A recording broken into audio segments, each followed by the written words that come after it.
Hey, today I'm doing a tutorial on RaptorLiner. This video is not sponsored by RaptorLiner. I'm not a professional. I've never worked for a bed liner company. I've done about 20 different projects with this product in the past couple years. I know that there have been comments on social media about how this isn't real bed liner and like, why don't I take it to someone professional? But if you watch any of my videos at all, you know that I can't not do it myself. I haven't really had any issues. Some basic wear and tear. We use these trucks for work. Of course, they're gonna get scuffed up. Also, if I didn't prep it well enough, some of it has chipped off and you can see underneath that it's still glossy and smooth, and I just didn't hit it with the sandpaper at all. So first we're gonna make sure we have all the supplies we need. This is the 4-bottle kit. RaptorLiner suggests you use on a short bed. Most of the short beds I've sprayed, I've used 5 or 6 bottles. In my experience, 1 bottle covers about the size of a tailgate. Just kind of depends on how thick you're spraying, how well your air compressor works. The kit comes with the product, the hardener, and a measuring cup, and then either the gun or the roller and tray. I haven't personally tried to use the roller yet, but I guess if you didn't have a decent air compressor, that would be definitely another option. Measure in the hardener, pour it into the bottle. It says to shake for 2 minutes. Make sure you get it completely mixed up. If you don't, it just won't cure right. When it comes to the texture that you spray, your air compressor makes a huge difference. I originally bought a small one thinking that it wouldn't matter that much really, but the air compressor couldn't keep up, and so it was splattering out of the gun instead of being consistent. 15 CFM or bigger seems to work the best. You also want to make sure you have any basic tools that it takes to take apart any of the pieces that don't need to get sprayed, like these plastic pieces, trailer plugs. When I first started, I used to take the tailgate off of every truck because I thought that it would be impossible to get to all the edges without taking it off.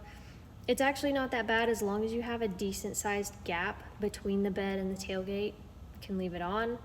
If you find it easier to take it off, do it that way. It is a little easier to mask it off with them separated, but as far as spraying it and getting all the corners and edges, I haven't had any issue with it. I roll it down over this edge that meets the tailgate, so when you slide things in, it doesn't catch that lip. For prep work, the very first bed I did was my own, and I hand sanded the entire thing. It took me about 2 days.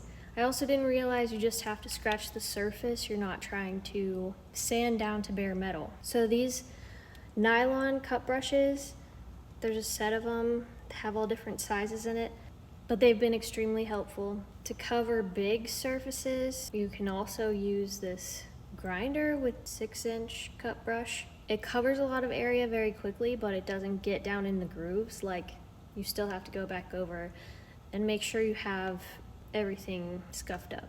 So the goal here is, like I said, not to go down to bare metal or scratch off all the paint. We want to just scratch off the glossy surface. Go over the whole bed once and then use 60 or 80 grit sandpaper in any of the small areas that I can't get to with the cut brush.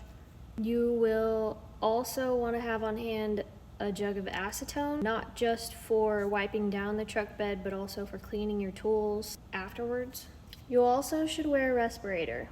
I know I don't always wear the right safety gear, but this stuff will melt your brain. Whether you think you're tough enough and you don't need one, or you're too cool to wear safety gear, whatever, it's no joke. Just wear a respirator. You will also need plastic and tape. By the way, if you do try to spray to any plastic, I sprayed the bed caps on my old truck. It doesn't really do that great. I mean, it looks good, but it won't stay very long. You could probably use a primer and get it to bond to the plastic a little better. I haven't honestly tried it yet. If you're spraying bare metal and it's not something that's already been painted, you will definitely want to use a primer. Raptor sells primer in a can.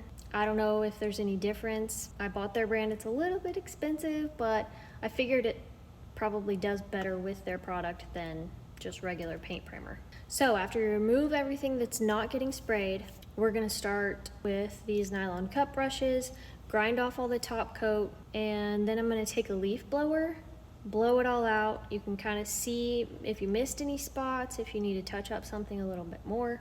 This is when I typically like to pull it inside the shop and start wiping it down with acetone.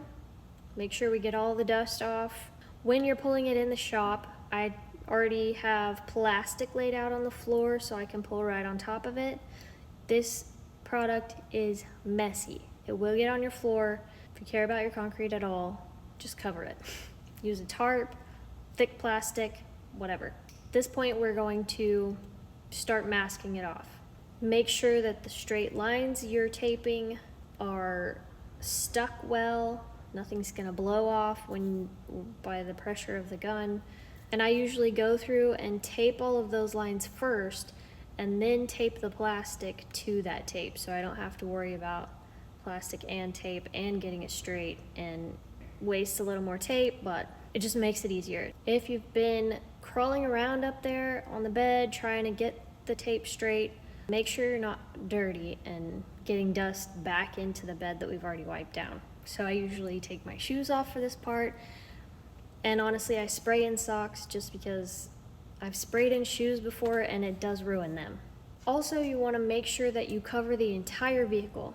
The overspray is so strong sometimes that it will just be in the air and then land a thin film of bed liner all over the truck. If you're spraying in a garage, I cover anything that I don't want to get bed liner on it.